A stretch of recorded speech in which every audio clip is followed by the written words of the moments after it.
Saga of the Blood Dawn. Chapter 1. Through Unforgotten by Gods.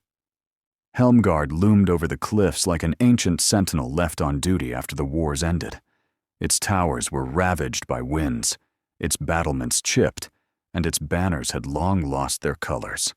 Laughter rarely echoed within, and even the bell at dawn tolled as if from beneath the earth. Baron Godric had ruled the castle for 30 years. Once his name was spoken with respect, now with pity. Age had draped heavily over him, yet his gaze remained cold, like steel before a strike. Beside him stood two who still carried the strength of Helmgaard: Sir Cadwal, a gray-bearded giant with the two-handed sword, Peacemaker, and Sir Elric, young, impatient, a flame in dry grass. On that autumn night, the gates rattled with heavy knocks. The messenger, covered in dust and blood, fell to his knees before the Baron.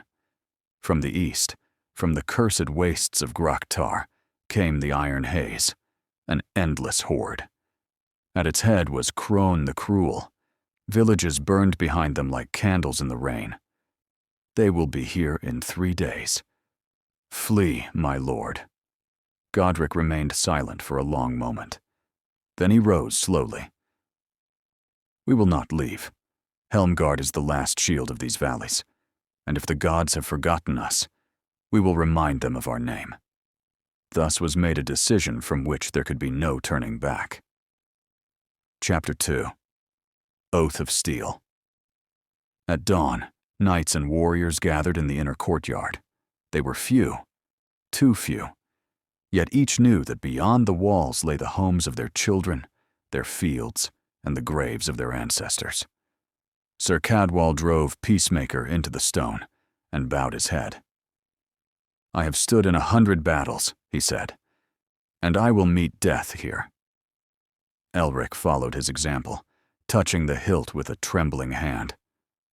Let this be my first, and if needed, my last glory. Baron Godric placed his hand on the cold metal. By Helmgaard, we swear, we will hold the dawn. Chapter 3. The Iron Haze. On the 3rd day, the sky blackened with smoke. The horde came like an avalanche. Drums beat, making the walls tremble. Crone the Cruel rode ahead, a helmet of bones, a flail soaked in the blood of dozens of battles. The first assault was swallowed in boiling pitch and arrows, the second in blood. The third lasted until night. Helmgaard still stood. Chapter 4. The Fall of the Baron. At night, the enemy found a secret passage beneath the northern tower. A fight broke out in the narrow corridors. Godric went out to meet the foe himself. He killed 3 before Crone caught him. Their duel was short and fierce. The Baron fell, pierced by the flail.